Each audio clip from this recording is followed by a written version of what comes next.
આણંદ જિલ્લામાં કોર્ટમાં સુપ્રિન્ટેન્ડન્ટ તરીકે ફરજ બજાવતા શખ્સે મકાનના કબજાની જાણ અને નોટિસ નીકળવાની માહિતી આપવા સારું મકાન માલિક પાસેથી ₹25,000ની લાંચની માંગણી કરી હતી, જે પૈકી 10,000 આપ્યા હતા અને બાકીના 15,000ની લાંચ લેતા એસીબીએ એમને રંગે હાથે ઝડપી લીધા હતા।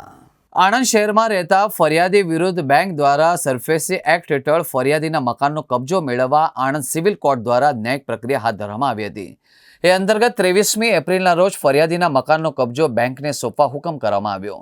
આ હુકમની અમલવારી કરવા માટે કોર્ટે કોર્ટ કમિશનર મુજબ કાર્યવાહી કરવા માટે કહ્યું, જે અંતર્ગત 31મી ઓગસ્ટના રોજ આણંદ જિલ્લા કોર્ટમાં સુપ્રિન્ટેન્ડન્ટ તરીકે કામ કરતા ઉસ્માન ગની ઇસ્માઇલ ગની મીર રે ઇકરા રેસિડેન્સી ફરિયાદીના મકાનનો કબજો બેંકને સોંપવા માટે ફરિયાદીને ઘરે ગયા।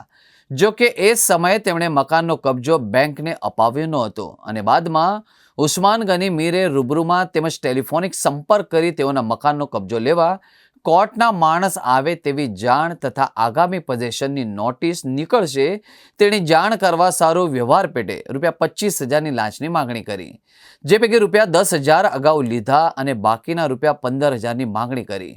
પરંતુ ફરિયાદી લાંચની રકમ આપવા માંગતા ન હતા। તેમણે સીધો એસીબીનો સંપર્ક કરી પોતાની ફરિયાદ આપી। એ અંતર્ગત આણંદ શહેરના અમૂલ ડેરી રોડ પર આણંદ એસીબીએ છટકું ગોઠવી આરોપીને ઝડપી પાડ્યો હતો।